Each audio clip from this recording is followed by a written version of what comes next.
Hi, I'm Ken Fisher. Welcome to the 16th season of CityWide. All year we're talking politics, national and local.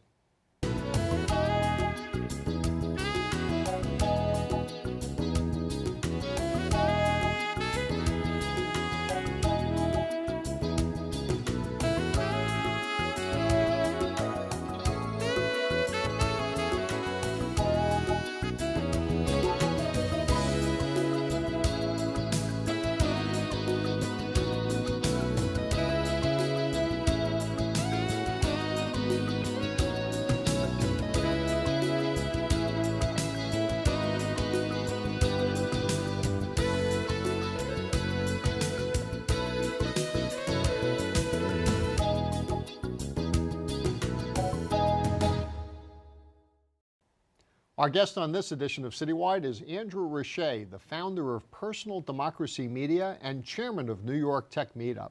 Thanks for joining us. Pleasure to be here. So you have been described as a entrepreneur, maybe a serial entrepreneur, but also a technology strategist. What does that mean? Well, we're living in a time where we're going from the way the world works in the 20th century to the way the world is going to work in the 21st. And a lot of institutions and individuals who run those institutions don't necessarily understand how to make that transition. We're also living at a time where humans all around the planet are being connected to each other by devices that are, infinitely more powerful than the computers that took us to the moon. So the world's changing, and there are people who, monitor it, look at it, understand it, and try to explain it to people so that people can take advantage of it. In the end, to try to make the world a better place. Is that a business or an avocation for you? Well, it's really an avocation. Sure, there's lots of people in technology who choose to use technology to make money. I see it as an opportunity to make democracy work better, and to make our cities work better, and to create more meaning and create more equity in people's lives, so that we can try to solve some of the big problems that exist not only in this country but across the planet as time unfolds.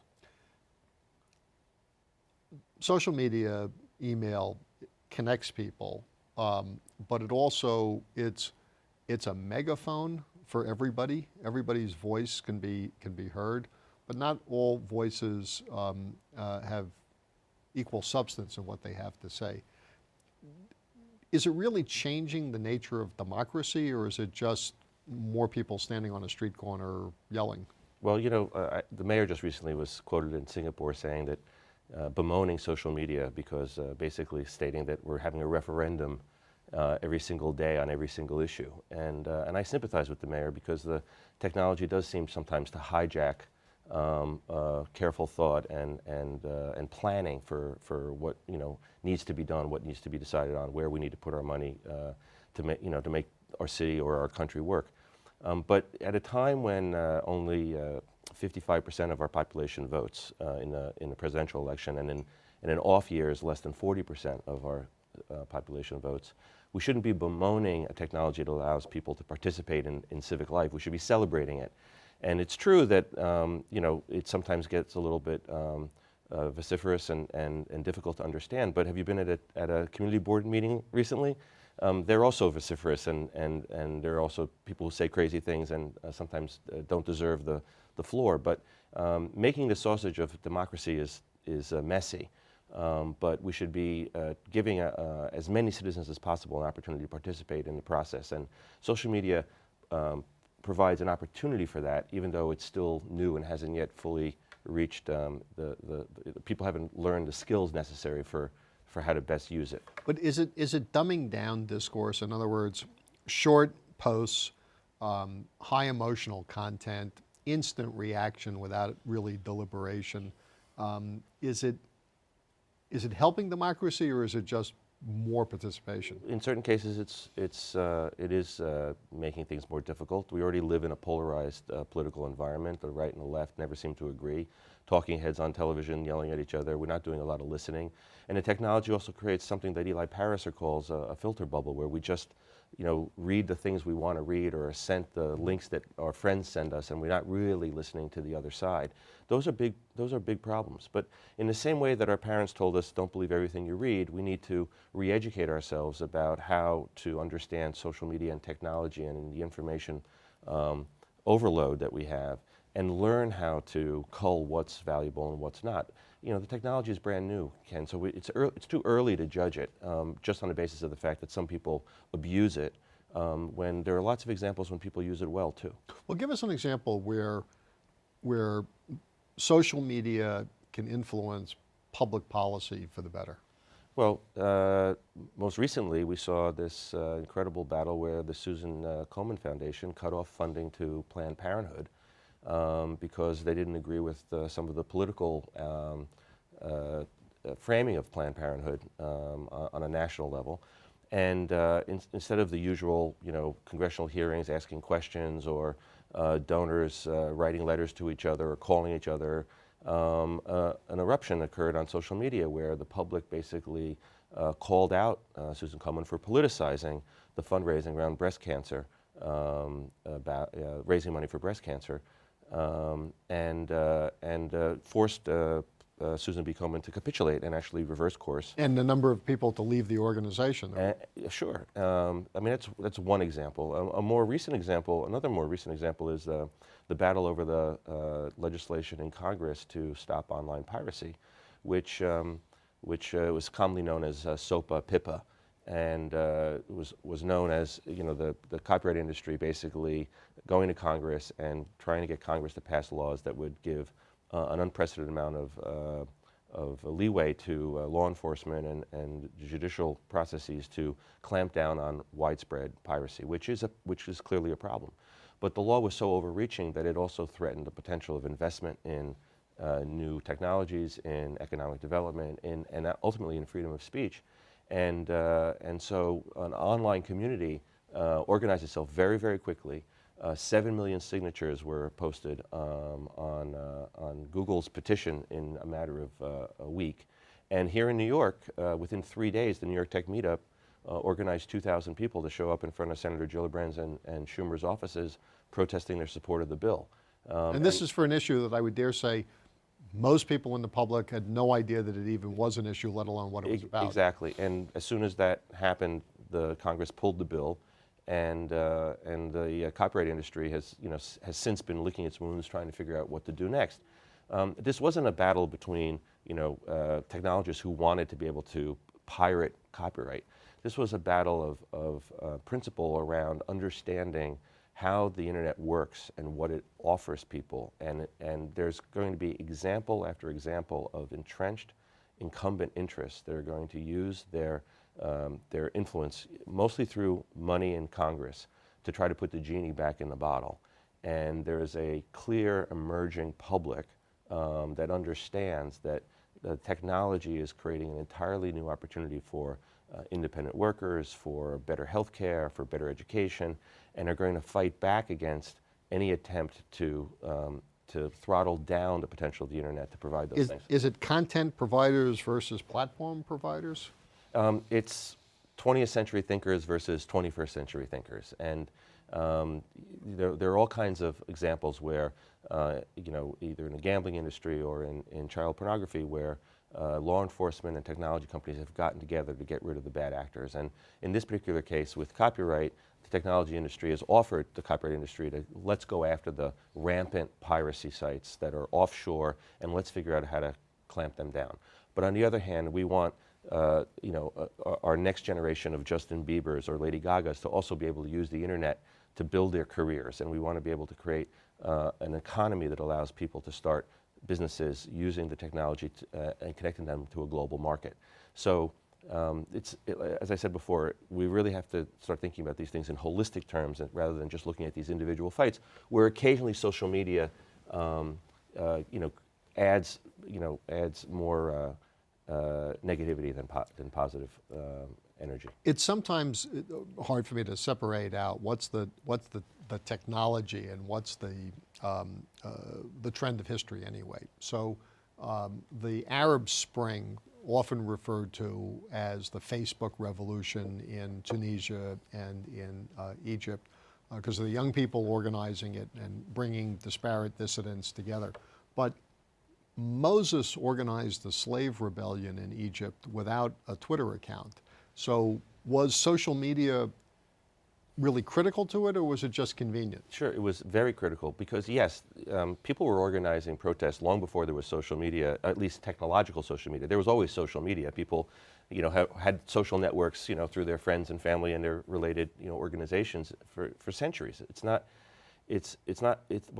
what the technology does now, it allows it to be much more visible. So what we saw in the Arab Spring is not just young people and the internet public, as I like to call them, using technology to organize their protests, but they were very, very aware that those protests were visible outside of the borders of Egypt, and that international pressure would force changes in the way the regime was treating them. And that's where the difference is. Also, Attention Partners, a social media company, did a study that found that the revolution in Egypt took off immediately after the Egyptian government cut off the internet. Yeah, exactly. And it wasn't just that all of a sudden everyone knew that there was something going on, but it was also communicated a message that if the government was so scared that they were going to turn off the internet, then maybe it really had a chance of succeeding. Yep, so that's exactly what happened. The Mubarak ordered Vodafone, which was the main provider in Egypt, to shut off the internet.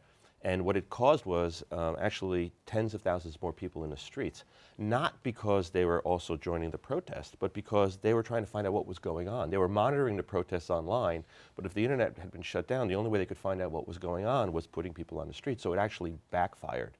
But that's actually where the term the internet public comes from. It was quoted by Dave Parry from the University of Texas, who, watching that incident, basically said you can turn off the public internet, but you can't turn off the internet public. CityWide will continue with our conversation with Andrew Rasiej right after this. My name is Fernanda. I'm the wife of a teacher. Budget cuts affected my husband's salary, so I'm picking up some part-time work. We're doing everything we can to make sure our kids eat today. Tomorrow, I just don't know. Fernanda, how'd I do? Well, I usually fold the underwear first. I meant the acting, but good to know. Play a role in ending hunger. Visit feedingamerica.org/hunger and find your local food bank. Welcome back to CityWide. We're speaking with Andrew Rasiej, the founder of Personal Democracy Media. You have been an advisor to any number of national political figures, the Clintons, Howard Dean.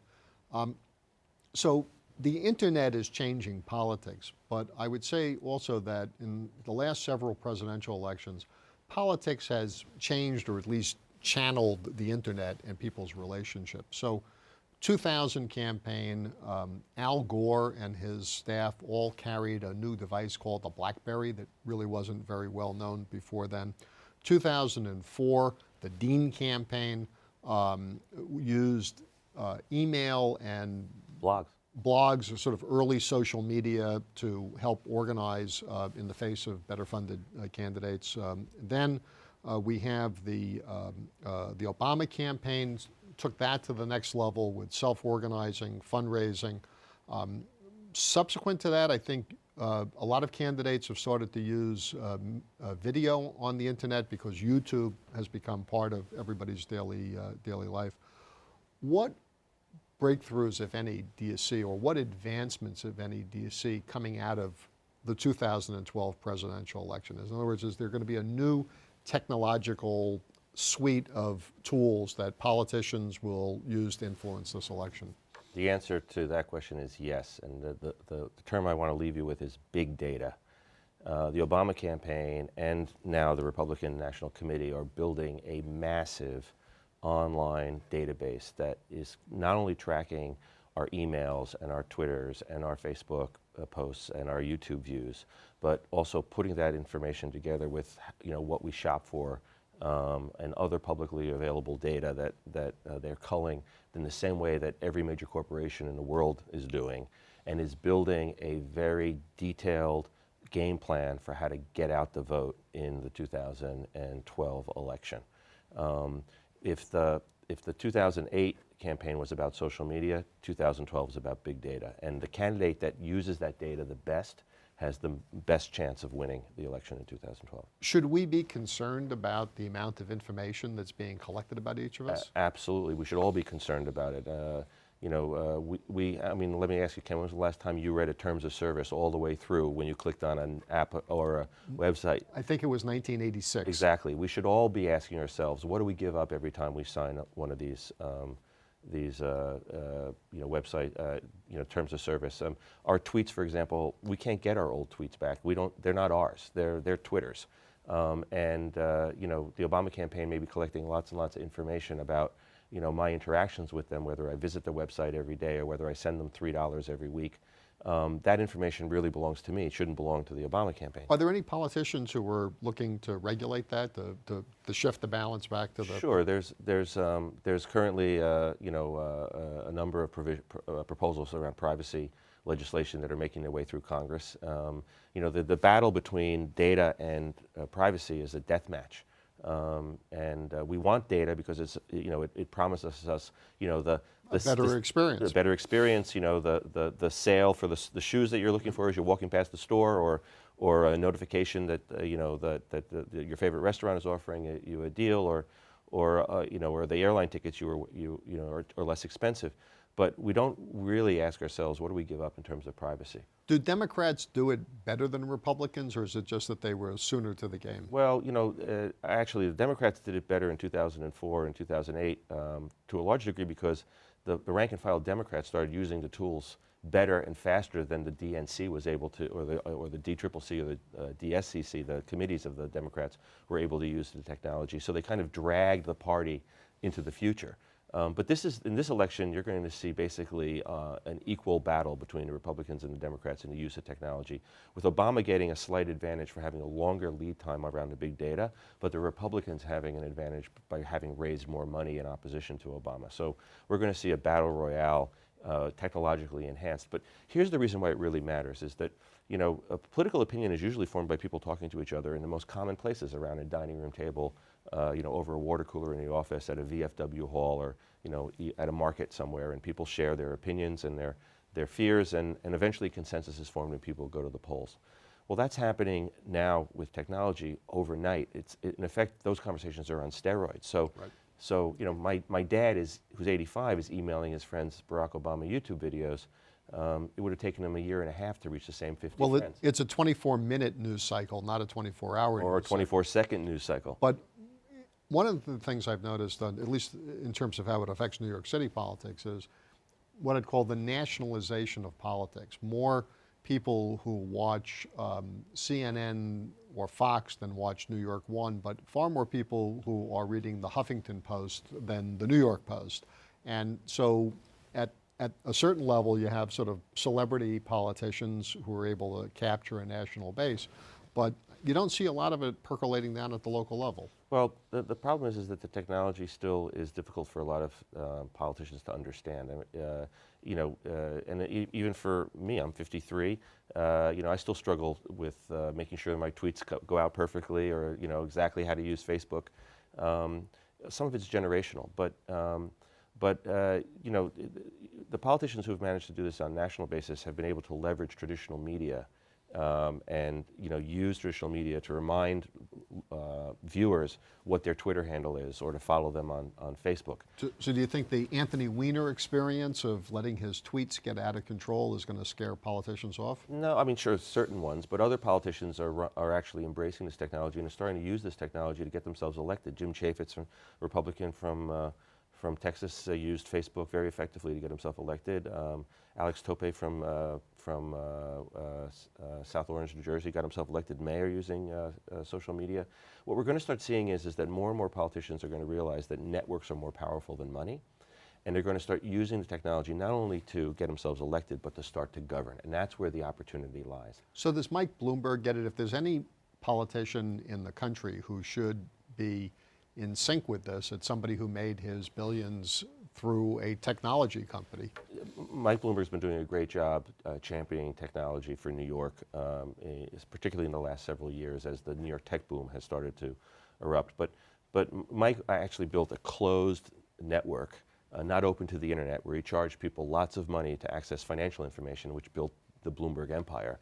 The internet isn't exactly his friend. The internet, maybe allows us to search, and from his perspective, it's an empowering tool. It brings, it brings economic development to New York. Companies like Google and Facebook show up and open offices here. But I don't think that Mike is tweeting himself every day, thinking about how technology is going to reinvent New York City politics or government. Reinventing government is more than reading a speech from an iPad.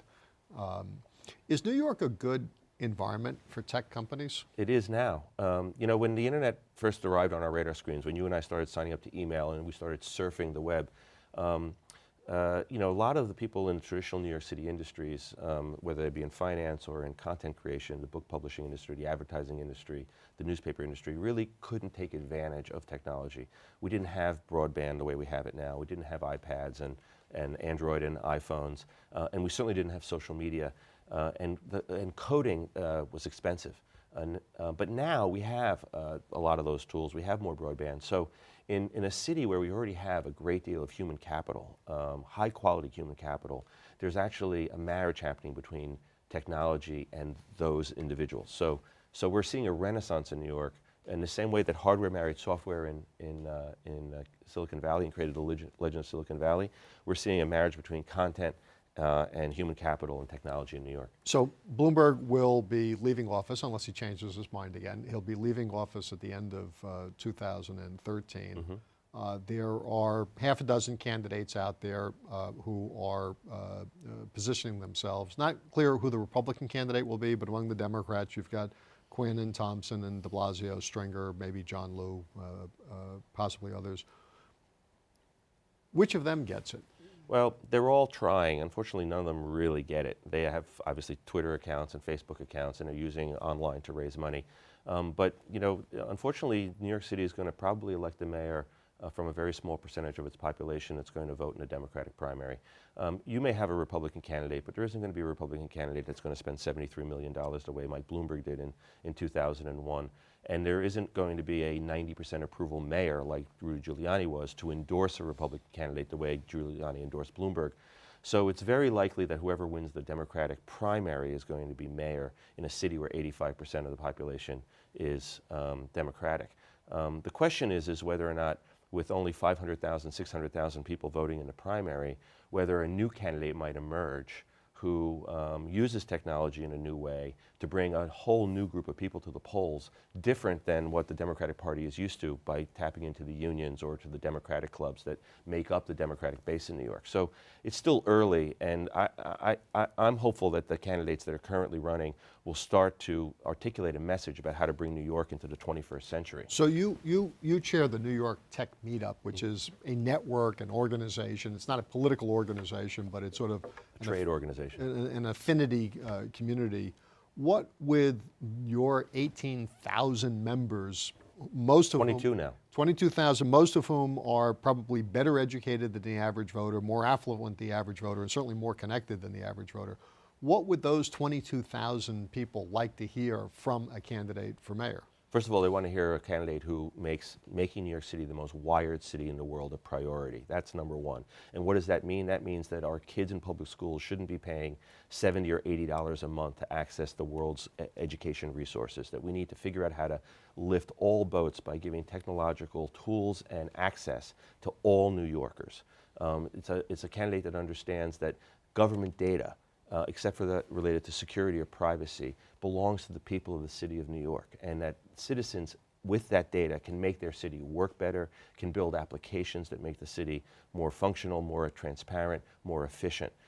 It's also a mayor that understands that economic development happens not in big corporations or on Wall Street, but happens in individuals' lives, people who start participating in the independent worker economy, where citizens are learning how to build businesses, startups, in their living rooms, in their kitchens, in their garages, in coffee shops, and now in much more broadly in co-working spaces all around the city, participating in the 21st century economy.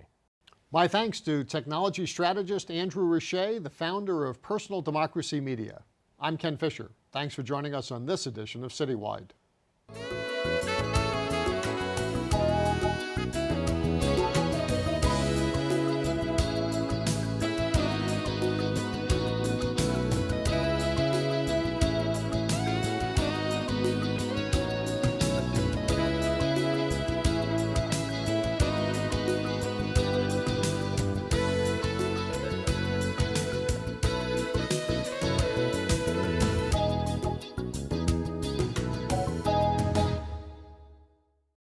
Send your comments and suggestions to CityWide at CUNY TV, 365 Fifth Avenue, New York, New York, 10016.